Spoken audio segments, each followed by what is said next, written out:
ഒരു രാജ്യം ഒരു തെരഞ്ഞെടുപ്പ് നീക്കവുമായി കേന്ദ്ര സർക്കാർ മുന്നേറുന്നതിനിടെ ശക്തമായ എതിർപ്പുമായി കോൺഗ്രസ്. ഈ നീക്കം ഉപേക്ഷിക്കണമെന്നും ഉന്നതതല സമിതി പിരിച്ചുവിടണമെന്നും കോൺഗ്രസ് ആവശ്യപ്പെട്ടു.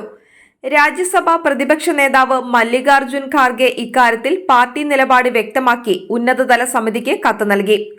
ഒരു രാജ്യം ഒരു തെരഞ്ഞെടുപ്പ് പദ്ധതിയെക്കുറിച്ച് മുൻ രാഷ്ട്രപതി രാംനാഥ് കോവിന്ദ് അധ്യക്ഷനായ സമിതി പൊതുജനാഭിപ്രായം തേടിയിരുന്നു. ഈ മാസം 15 വരെയായിരുന്നു പൊതുജനങ്ങൾക്ക് അഭിപ്രായങ്ങൾ അറിയിക്കാനുള്ള സമയം. തീയതി കഴിഞ്ഞാണ് കോൺഗ്രസ് പദ്ധതിക്കെതിരെ രംഗത്ത് വന്നത്. കേന്ദ്ര നിലപാട് ഭരണഘടനയെയും പാർലമെന്ററി ജനാധിപത്യത്തെയും അട്ടിമറിക്കുന്നതാണെന്നും പാർലമെന്ററി സംവിധാനമുള്ള രാജ്യത്ത് ഒറ്റ തെരഞ്ഞെടുപ്പിന് അടിസ്ഥാനമില്ലെന്നും കോൺഗ്രസ് കുറ്റപ്പെടുത്തി. അടിയന്തര സാഹചര്യത്തിൽ അല്ലാതെ സർക്കാരുകളെ പിരിച്ചുവിടാൻ കേന്ദ്രത്തിന് അധികാരമില്ല. തെരഞ്ഞെടുപ്പ് ഒന്നിച്ചാകുമ്പോൾ ഏതെല്ലാം വിധത്തിലുള്ള മാറ്റങ്ങൾ വരുത്തണം എന്നതിലാണ് നിർദ്ദേശം നൽകാൻ രാംനാഥ് കോവിന്ദ് സമിതി ആവശ്യപ്പെട്ടത്.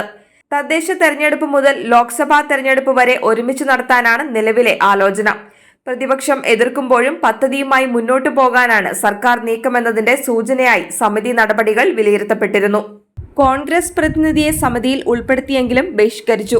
2029 തെരഞ്ഞെടുപ്പ് മുതൽ ഒരു രാജ്യം ഒരു തെരഞ്ഞെടുപ്പ് നടപ്പിലാക്കാനാണ് കേന്ദ്ര സർക്കാർ ആലോചിക്കുന്നത്. ഒരു രാജ്യം ഒരു തെരഞ്ഞെടുപ്പ് എന്നത് BJPയുടെയും അവർക്ക് താത്വിക പിൻബലം നൽകുന്ന RSSന്റെയും മുദ്രാവാക്യം ആണ്. പ്രകടന പത്രികയിൽ ഇക്കാര്യം BJP വ്യക്തമാക്കുന്നുണ്ട്. ഇന്ത്യയിലെ തെരഞ്ഞെടുപ്പ് സംവിധാനം മാറണമെങ്കിൽ ഭരണഘടനാ ഭേദഗതി വേണം.